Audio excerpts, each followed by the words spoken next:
Operation सिंदूर के दौरान आतंकवाद के नाम पर पाकिस्तान भले पूरी दुनिया से अलग थलग पड़ गया, लेकिन तुर्की उसके साथ खड़ा नजर आया।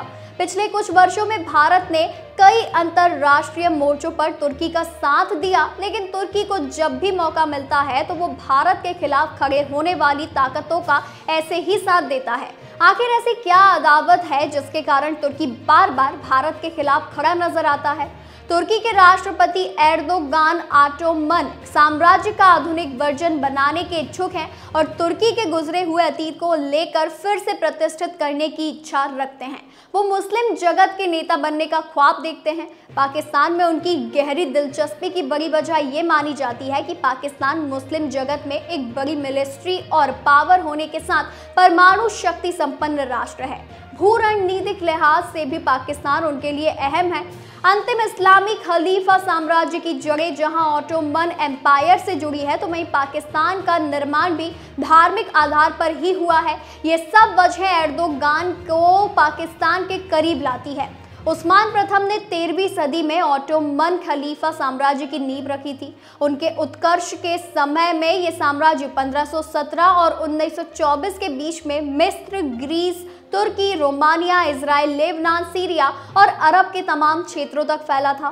प्रथम विश्व युद्ध के बाद इस साम्राज्य का पतन हो गया और आधुनिक तुर्की का जन्म हुआ।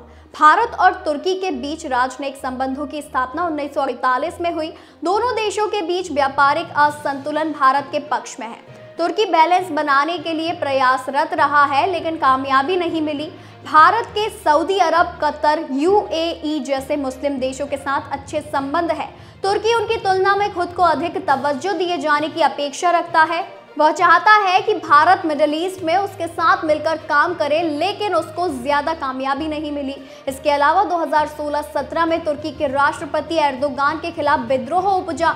एर्दोगान का मानना था कि अमेरिका में रहने वाले तुर्की के धार्मिक नेता फैतुल्लाह गुलान के संगठन के द्वारा यह कार्य किया गया। गुलान की तुर्की के सामाजिक जगत में जबरदस्त पकड़ थी। एर्दोगान का आरोप था कि अमेरिका खुफिया एजेंसी CIA गुलान का इस्तेमाल कर एर्दोगान को हटाना चाहती थी, लेकिन ऐसा नहीं हुआ। तुर्की में हजारों लोगों को गिरफ्तार कर लिया गया और उस विद्रोह को कुचल दिया गया। उस वक्त एर्दोगान ने दुनिया भर में गुलान के संगठन से जुड़े स्कूलों, ऑफिसों को बंद करने का आग्रह किया था, लेकिन भारत ने उनकी बात पर कोई ध्यान नहीं दिया। उसके बाद से ही एर्दोगान ने खुलकर कश्मीर का मुद्दा उठाना शुरू कर दिया था।